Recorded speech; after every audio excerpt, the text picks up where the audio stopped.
Welcome back to My Real Estate Podcast with David Liberator. I'm your host, and today we're diving into something that a lot of investors are really curious about: Sarasota condo buildings that allow Airbnb and short-term rentals.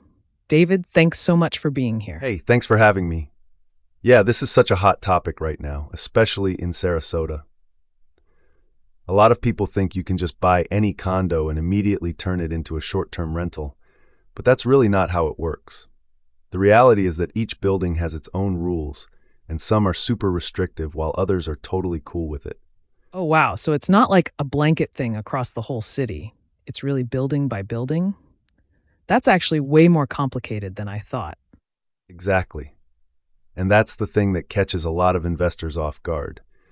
You've got some buildings in Sarasota that have zero tolerance for short-term rentals, and then you've got others that actively encourage them because they know it brings in revenue. The key is doing your homework before you buy. You need to look at the condo association bylaws, the declaration, the rules and regulations, all of it. So if someone's looking to invest in Sarasota and they want to do short-term rentals, what's the first thing they should do? Like, where do they even start? First thing, and I can't stress this enough, is to ask the right questions before you make an offer. Get the condo association documents. Read through them carefully. Look for any restrictions on rentals, minimum lease terms, caps on how many units can be rented out at once, things like that. Some buildings require owner approval, some have waiting periods, some just straight up don't allow it at all. That makes total sense. And I'm guessing there's probably some buildings that are like, yeah, we're cool with it. But then there are complications, right? Absolutely. You might find a building that allows short-term rentals, but they cap it at maybe 20% of the units.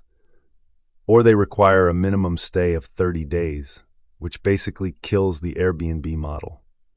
Some buildings charge extra fees for short-term rental licenses. Others require you to use a property manager.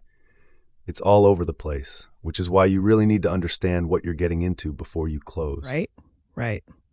So the buildings that are actually investor-friendly, the ones that are like, yeah, do your short-term rentals, we're good, those are probably the ones to focus on if that's your strategy. Exactly. And here's the cool part. When you find a building that's genuinely Airbnb friendly, that actually becomes a selling point.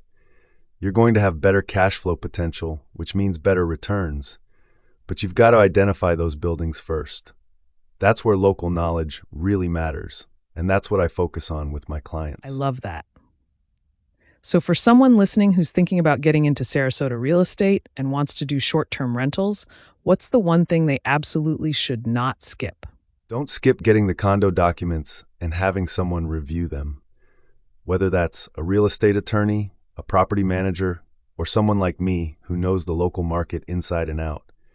It's such a small investment up front compared to what could go wrong if you buy a unit in a building that doesn't allow what you want to do.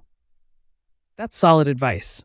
David, this has been really helpful. I think a lot of people are going to appreciate understanding that it's not just a free-for-all out there.